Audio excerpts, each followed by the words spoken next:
ये जारी करता है। और भारत में प्रथम स्थान किस राज्य का है? तो ये कर्नाटक का, कर्नाटक का प्रथम स्थान है। और मध्य प्रदेश इसमें 14वें स्थान पर है। फिर दूसरी बात कि ये कुछ एक और भी काम करता है। आपका ऐसा क्वेश्चन आता है, मैं पूरा क्वेश्चन ही आपके सामने लिख देता हूं। तो क्वेश्चन देखिए, हाँ, इनमें से, ये क्वेश्चन है आपका, प्रश्न है, ऐसा प्रश्न आता है, इनमें से कौन कौन से सूचकांक नीति आयोग द्वारा प्रकाशित किए जाते हैं? प्रकाशित किए जाते हैं, तो कौन कौन से किए जाते हैं? तो मैं लिख रहा हूं। पहला,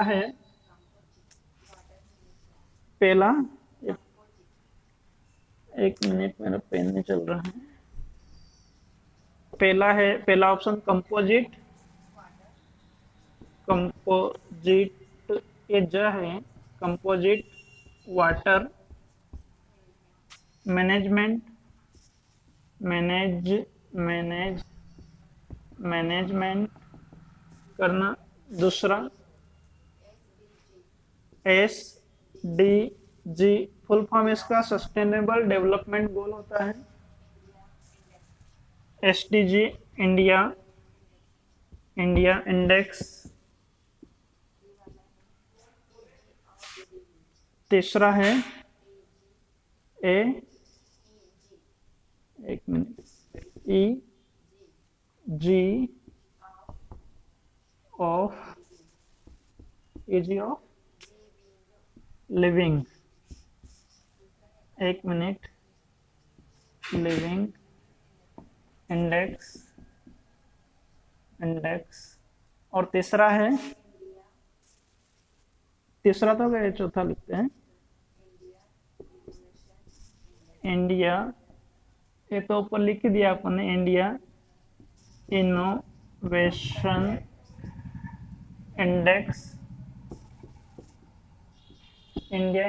इंडेक्स।